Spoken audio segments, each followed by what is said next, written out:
Rally का जो सीकर में आयोजन किया गया है, किन मांगों को लेकर के जो ज्ञापन सौंपा गया है? आज पूरे भारत में प्रत्येक तहसील पे गौ सेवा आह्वान अभियान के अंतर्गत प्रधानमंत्री, राष्ट्रपति, राज्यपाल व मुख्यमंत्री के नाम मांग पत्र सौंपा गया है।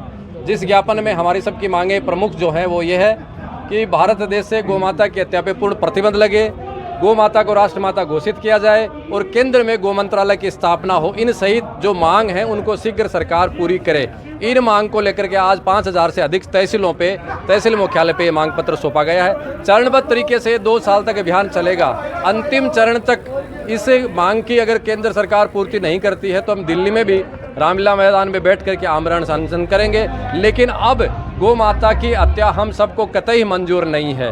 गौ माता की हत्या पर प्रतिबंध अगर नहीं लगता है तो हम गाय नहीं कटने देंगे, हम कट जाएंगे। ऐसा संकल्प आज सीकर की सड़क पर हजारों गौ भक्तों ने पूरे देश में लिया है। केंद्र सरकार को ये समझने की आवश्यकता है। 370 हटा दी, राम मंदिर बना दिया, 3 तलाक हटा दी, बंगाल में भी आप जीतने की ओर अग्रसर हैं, लेकिन गाय अभी भी बापड़ी बनी हुई है। ऐसा हम कतई नहीं होने देंगे। राम के नाम पर, गाय के नाम पर हम सरकार में आए हैं, उसके बाद भी हम गाय को भूल रहे हैं। अब ये ऐसा नहीं होगा। इस मांग को लेकर के आज पूरे देश में आवाज है। देश की सरकार सनातनी सरकार मानी जाती है, फिर भी आज तक जो है गौ माता को राष्ट्रमाता घोषित नहीं किया गया। गौ कटने पर यही समझाने हम आए हैं। जब कोई अपना नहीं समझता है तो उनको अनेक प्रकार से समझाने का प्रयास किया जाता है और ये समझाने का अंतिम हमारा प्रयास है। अपनी सरकार है, अपनी विचार की सरकार है और हम सब ने मिलकर के इस सरकार को बनाया है और बना के रखे हैं। इसके बाद भी ये गाय का काम नहीं करती है, अब ये मंजूर नहीं होगा, ऐसे करना पड़ेगा। सानिध्य में आज रैली निकाली गई है। मांगे अगर नहीं मानी जाती तो फिर आगे क्या रणनीति रहेगी? ये एक बहुत बड़ी बात है। आजाद भारत का मुझे लगता है ये गौ सेवा आह्वान अभियान ऐसा अभियान है जो पहला है, जो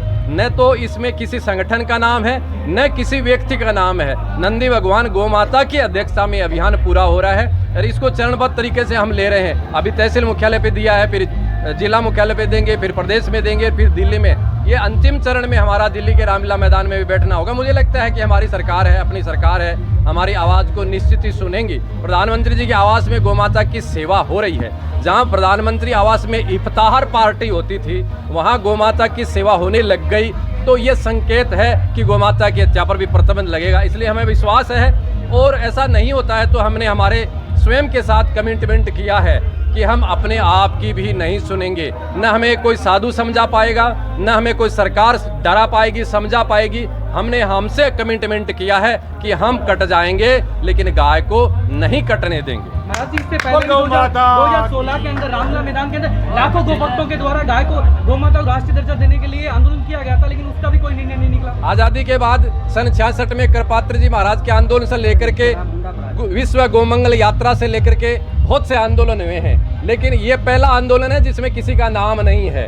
इसलिए सोचने की आवश्यकता है। और आज मुझे लगता है कि सीकर शहर ने वो जता दिया कि ये व्यक्ति संगठन का आयोजन नहीं है। गाय के नाम पे जहां भीड़ नहीं होती थी, ऐसी स्थिति में आज सीकर में जो रामनवमी के दिन रैली होती है उतनी भीड़ थी, तो ये जता रही है कि आम जन की, न कोई पार्टी की, न कोई संगठन की, न कोई व्यक्ति की, आम जन की ये पुकार है, सुननी ही पड़ेगी।